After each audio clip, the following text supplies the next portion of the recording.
আজকে ধনতেরাস। ধনতেরাসের অনেক অনেক শুভেচ্ছা সবাইকে। আমি আমার বাপের বাড়িতে এসেছিলাম, আর আগের দিন আমার এত মাথা যন্ত্রণা হচ্ছিল, চোখের পাওয়ারের জন্যই হয়তো মাথা যন্ত্রণাটা এত বেড়েছিল। তো দুজন মিলে বেরিয়ে পড়েছিলাম, একটু লেন্স কাটে এসেছিলাম। প্রথমে দুজনেরই দুটো চশমা করার ইচ্ছে আছে। তো এখান থেকে একটু কীরকম কি ফ্রেম আর কি দেখছিলাম।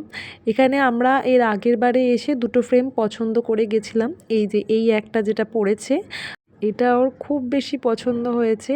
আর একটা হচ্ছে এরকম কালো ফ্রেমের মধ্যেই, ওটার ফ্রেমটাও একটু চওড়া ধরনের, ওটাও পরে দেখাচ্ছে, ওটাও ওর মুখে ভালো সেট করেছে। যাই হোক, ও পছন্দ করুক, আমিও আমার একটা ফ্রেম দেখি। এখানে ফার্স্টে এই একটা ফ্রেম দেখছিলাম, এটাও বেশ ভালো লেগেছে। আর এই ফ্রেমটা আমার মুখে মনে হচ্ছে একটু বেশি ভালো লাগছে, জানি না এবার। আর এই যে পিছনে পড়ে দাঁড়িয়ে আছে, ও দুটো ফ্রেম নিয়ে খুব কনফিউজড হয়ে গেছিলো। এই একটা পড়েছিল, আর এই যে এই আর একটা, দুটোই ভালো লাগছিল। ওর আর আমার দুটো চশমা ফাইনাল করে বেরিয়ে এসেছি। এখন যাব আমরা সামন্ত জুয়েলার্সের দিকে। ছোটোখাটো একটু রূপোর গয়না ঠাকুরের জন্য নেবার ইচ্ছা আছে এবছর, তো সেই জন্যই এসছি। আর এখানে এসে দেখলাম দোকানে ভালো মতো সোনা রূপো কেনার ভিড় লেগে গেছে। এখানে এসে একটু দাঁড়িয়েছিলাম, কারণ দোকানে তখন অনেকটাই ভিড় ছিল।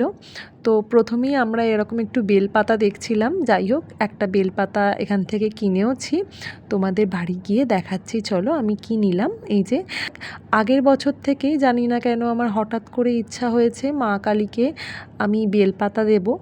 এটা কোনো মনস্কামনা পূরণ হয়েছে সেই জন্য কিন্তু নয়, এটা আমার নিজে থেকেই ইচ্ছা হয়েছে মা কালীকে দেওয়ার।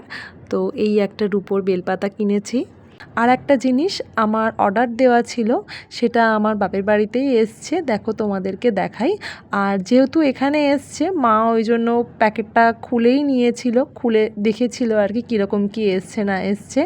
এটা একটা ওই প্রদীপ দানি টাইপের, যদিও এখানে প্রদীপ দেব না, মানে প্রদীপের মতো ইউজ করব না, এখানে একটু ক্যান্ডেলের মতো করে এটা ইউজ করব।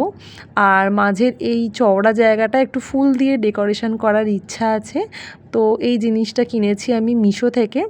আর এই হলো টুকটাক আমাদের ধনতেরাসের কেনাকাটা। তোমাদের এই ভিডিওটা কেমন লাগলো জানিও।